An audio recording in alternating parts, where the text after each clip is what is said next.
സഹോദരരെ, നാഹുമിന്റെ പുസ്തകത്തിലുള്ള വായന 1-15, 2-2, 3-1 മുതൽ 3 വരെയും 6 മുതൽ 7 വരെയുമുള്ള തിരുവചനങ്ങൾ.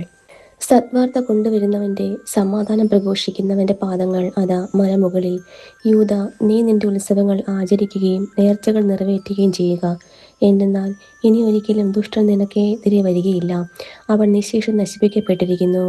കർത്താവ് യാക്കോബിന്റെ പ്രതാപം പുനഃസ്ഥാപിക്കുന്നു, ഇസ്രായേലിന്റെ പ്രതാപം പോലെ തന്നെ. കവർച്ചക്കാർ അത് അപഹരിച്ച് അവരുടെ ശാഖകളെ നശിപ്പിച്ചു.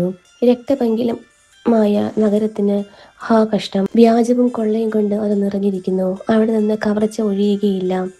ചമ്മട്ടിയുടെ ശബ്ദം, ചക്രങ്ങളുടെ ഇരമ്പൽ, കുതിരകളുടെ കുളമ്പടി, രഥങ്ങളുടെ മുഴക്കം, കുതിക്കുന്ന കുതിരപ്പടയാളികൾ, ജ്വലിക്കുന്ന വാൾ, തിളങ്ങുന്ന കുന്തം, നിഹതന്മാരുടെ വ്യൂഹങ്ങൾ, ശവശരീരങ്ങളുടെ കൂമ്പാരം, എണ്ണമറ്റ മൃതദേഹങ്ങൾ, അവർ അവയെ ചവിട്ടി കടന്നുപോകുന്നു. ഞാൻ നിന്റെ മേൽ ചെളി വാരി എറിയുകയും ഞാൻ നിന്നോട് വെറുപ്പോടെ പെരുമാറുകയും നിന്നെ നിന്ദാവിഷയമാക്കുകയും ചെയ്യും. നിന്നെ കാണുന്ന എല്ലാവരും നിന്നെ വിട്ടകന്ന് ഇപ്രകാരം പറയും: നിനവേ ശൂന്യമായിരിക്കുന്നു, അവളെ ചൊല്ലി ആര് വിലപിക്കും? അവൾക്ക് വേണ്ടി ഞാൻ എവിടെ നിന്ന് ആശ്വാസകരെ കണ്ടുപിടിക്കും? നമ്മുടെ കർത്താവായ മിശിഹായ്ക്ക് സ്തുതി. സഹോദരരെ, വിശുദ്ധ മത്തായി എഴുതിയ സുവിശേഷം 16-ാം 24 മുതൽ 28 വരെയുള്ള തിരുവചനങ്ങൾ. യേശു ശിഷ്യന്മാരോട് അരുളിച്ചെയ്തു: ആരെങ്കിലും എന്നെ അനുഗമിക്കാൻ ആഗ്രഹിക്കുന്നെങ്കിൽ അവൻ തന്നെ പരിത്യജിച്ച് തൻ്റെ കുരിശുമെടുത്ത് എന്നെ അനുഗമിക്കട്ടെ. സ്വന്തം ജീവൻ രക്ഷിക്കുവാൻ ആഗ്രഹിക്കുന്നവൻ അത് നഷ്ടപ്പെടുത്തും.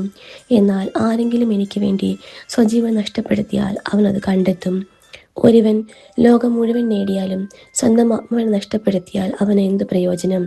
ഒരുവൻ സ്വന്തം ആത്മാവിന് പകരമായി എന്തു കൊടുക്കും?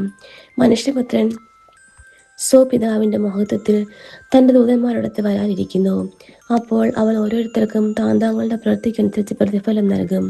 മനുഷ്യപുത്രൻ തൻ്റെ രാജ്യത്തിൽ വരുന്നത് ദർശിക്കുന്നതിന് മുമ്പ് ഇവിടെ നിൽക്കുന്നതിൽ ചിലർ മരിക്കുകയില്ലെന്ന് സത്യമായി ഞാൻ നിങ്ങളോട് പറയുന്നു. നമ്മുടെ കർത്താവായ മിശിഹായ്ക്ക് സ്തുതി.